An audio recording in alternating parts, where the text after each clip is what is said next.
அனைவருக்கும் வணக்கம். சக்தியும் நானும். இன்று உங்களுக்காக நான் கொண்டு வந்திருக்க பதிவு மிகவும் முக்கியமான அற்புதமான ஒரு சிறப்பான பதிவு. அதை நீங்களும் ஒத்துப்பீங்க. நம்ம சேனலை இது வரைக்கும் சப்ஸ்கிரைப் பண்ணவங்க அனைவருக்குமே நன்றி. சப்ஸ்கிரைப் பண்ணாதவங்க சப்ஸ்கிரைப் பண்ணிக்கோங்க. வாங்க பதிவுக்குள்ள போலாம். முன் ஜென்ம பாவங்களை போக்கி அதிர்ஷ்டம் தரும் சாலக்கிராமம் கல்.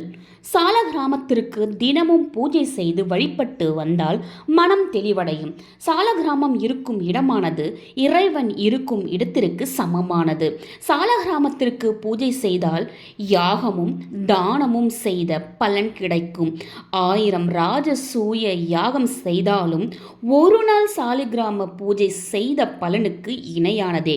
விஷ்ணு வழிபாட்டிலும் சிவபெருமானின் வழிபாட்டிலும் மிக முக்கியமானதாக கருதப்படுவது இந்த சாலக்கிராம கல். சாலக்கிராமம் என்பது தெய்வீகம் நிறைந்த ஒரு கல் ஆகும்.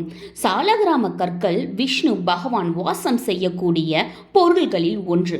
குறிப்பாக திருமலை திருப்பதியில் நடக்கும் பூஜைகளில் சாலக்கிராமத்திற்கு மிக முக்கியமான பங்கு உண்டு.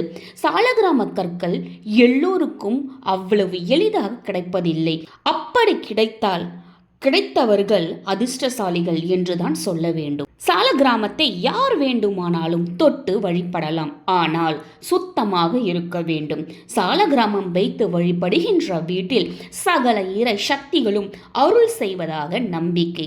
சாலக்கிராமம் இருக்கும் இடத்தில் விஷ்ணுவே வாசம் செய்வார் என்பது ஐதீகம். இந்த சாலக்கிராம கற்கள் நேபாளத்தில் முக்திநாத் பகுதியில் உள்ள கண்டகி ஆற்றங்கரையில் காணப்படுவதாக சொல்லப்படுகிறது.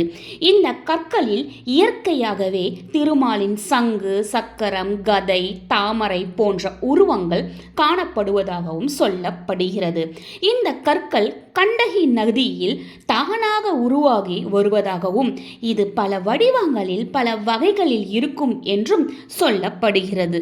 பொதுவாக விக்கிரகங்கள் சேதமடைந்து விட்டால் அதை நீர்நிலைகளில் சேர்த்து விடுவார்கள். அதற்கு பதிலாக வேறு விக்கிரகங்களை பிரதிஷ்டை செய்து வழிபடுவது வழக்கம். ஆனால் சாலக்கிராம கற்களை பொறுத்தவரை பின்னப்பட்டிருந்தாலோ அல்லது விரிசல்கள் அடைந்திருந்தாலோ அதை செப்பு, வெள்ளி கம்பிகள் வைத்து கட்டி பூஜைக்கு பயன்படுத்தலாம். அபிஷேகமும் ஆராதனைகளும் செய்யலாம். வீட்டில் ஆண்கள், பெண்கள் என அனைவரும் சாலக்கிராமத்தை பூஜை செய்யலாம். சாலக்கிராமத்திற்கு தினமும் பூஜை செய்து வழிபட்டு வந்தால் மனம் தெளிவடையும். சாலக்கிராமம் இருக்கும் இடமானது இறைவன் இருக்கும் இடத்திற்கு சமமானது. சகல செல்வங்களும் பரிபூரண விருத்தியாகும். சாலக்கிராம பூஜை செய்பவர்களின் உள்ளம் தூய்மையானதாக இருக்கும். மகாலட்சுமி கடாட்சியம் வீட்டில் குடிக்கொள்ளும். மகாலட்சுமி வாசம் செய்யும் இடத்தில் பெருமாளும் வாசம் செய்வார் அல்லவா? ஆகவே தொழிலிலும் வியாபாரத்திலும் அபிவிருத்தி உண்டாகும். சாலக்கிராமத்தை நினைத்தாலும் தரிசித்தாலும் பூஜை செய்து வணங்கி வந்தாலும் ஒருவர் செய்த முன் ஜென்ம பாவங்கள் அனைத்தும் நீங்கிவிடும் என்பது ஐதீகம். பலவித வடிவங்களில் உள்ள சாலக்கிராமங்கள், அவற்றில் பதிந்துள்ள உருவம், அமைப்பு இவற்றிற்கேற்ப திருமாலின் பல அவதாரங்களாக பெயரிடப்படுகின்றன. எடுத்துக்காட்டாக சங்கு, சக்கரம், கதை, தாமரை ஆகியவை ஒரு குறிப்பிட்ட அமைப்பில் உள்ள கற்கள் கேசவம் என அழைக்கப்படுகின்றன. இவ்வாறாக கேசவம், மாதவம், நாராயணம், கோவிந்தம், விஷ்ணு, மதுசூதனம், திரிவிக்ரமம், வாமனம், சீரிதரம், இருசிகேசம், பத்மநாபம், தமோதரம், சங்கர்சனம், பிரத்யும்னம், நரசிம்மம், சனார்த்தனம், அரி, கிருஷ்ணம், சந்தான கோபாலன், லக்ஷ்மி நாராயணன், வராகமூர்த்தி, மத்ஸ்யமூர்த்தி, கூர்மம், சுதர்சனம், ஹிரண்ய கர்ப்பம் என்று 68 வகை சாலிகிராமங்கள் உள்ளதாக பண்டைய நூல்கள் தெரிவிக்கின்றன. சிவபெருமானை சைவர்கள் லிங்க வடிவில் வழிபடுவது போல வைணவர்கள் திருமாலை சாலக்கிராம கற்களில் வழிபடுகின்றனர். பண்டைய காலத்தில் மன்னர்களின் சபைகள், ஊர் சபைகள் ஆகியவற்றில் வழக்குகளில் சாட்சி சொல்லும் பொழுது சாலக்கிராமத்தை கையில் கொண்டு சாலக்கிராமம் சாட்சியாக சொல்கிறேன் என்று சொல்லும் வழக்கம் இருந்தது.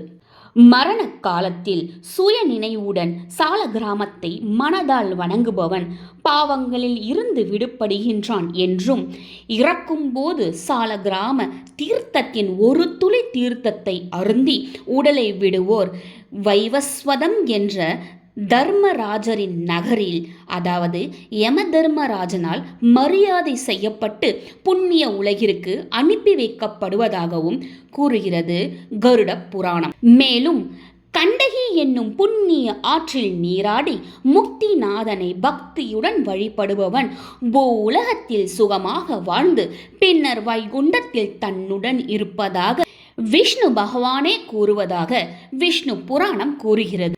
இதே போன்று சாலகிராமம் உள்ள வீடு வைகுண்டத்திற்கு சமம் என்று பத்ம புராணமும் கூறுகிறது. சாலகிராம திருமஞ்சன தீர்த்தம் கங்கா தீர்த்தத்தை விட உயர்ந்தது என்று ஸ்ரீ சாலகிராம தத்துவ முக்தாவளி என்னும் நூல் கூறுகிறது. முன் ஜென்ம பாவங்களை போக்கி அதிர்ஷ்டம் தரும் சாலகிராமக்கள் சாலகிராமத்திற்கு தினமும் பூஜை செய்து வழிபட்டு வந்தால் மனம் தெளிவடைவதுடன் சாலகிராமம் இருக்கும் இடமானது இறைவன் இருக்கும் இடத்திற்கு சமமாகவே கருதப்படுகிறது. இந்த சாலகிராம கல்லை விஷ்ணு பகவானின் அவதாரமாக நினைத்தும் வழிபடலாம், சிவபெருமானின் அவதாரம் என்றும் நினைத்தும் வழிபடலாம். விஷ்ணு பகவானாக நினைத்து வழிபடும் பொழுது விஷ்ணு பகவானுடைய காயத்ரி மந்திரத்தை கூறியும், சிவபெருமானாக நினைத்து வழிபடும் பொழுது சிவபெருமானுக்குரிய காயத்ரி மந்திரத்தை கூறியும் நாம் வழிபடலாம். எப்படி வழிபடணுங்கிற முறையை தான் உங்களுக்கு காட்டியிருக்கேன். ஒரு கண்ணாடி கிண்ணத்தை எடுத்துக்கோங்க. அதில் நம்ம சாலகிராம கல்லை வச்சுட்டு சுத்தமான பன்னீரை முழுக்க ஊற்றுங்க. அந்த பன்னீர் முழுக்க ஊற்றுனதுக்கப்புறமா தேன் எடுத்து அந்த சாலகிராம கல் மேலே கொஞ்சம் ஊற்றிட்டு திரும்ப பன்னீரை ஊற்றி அந்த சாலகிராம கல் முழுவதுமாக மூழ்கி இருக்கிற மாதிரி செய்யணும். இப்போ இந்த கிண்ணத்தை அப்படியே எங்கே நீங்கள் பூஜை செய்ய போகிறீங்களோ அங்கே வச்சு தீப தூப ஆராத்தி காட்டி மனதார வழிபடலாம். நீங்கள் விஷ்ணு பகவான், சிவபெருமான் யாரை வேணும்னாலும் இந்த கல்லில் பிரதிஷ்டை செய்ய வைக்கலாம். எப்படிங்கிறது நான் ஏற்கனவே சொன்ன மாதிரி தான். யாரை நீங்கள் பிரதிஷ்டை செய்யணும்னு நினைக்கிறீங்களோ அவங்களுடைய காயத்ரி மந்திரம் சொல்லி நீங்கள் வழிபடும் பொழுது அவங்க அந்த கல்லில் பிரதிஷ்டை ஆகுவாங்க.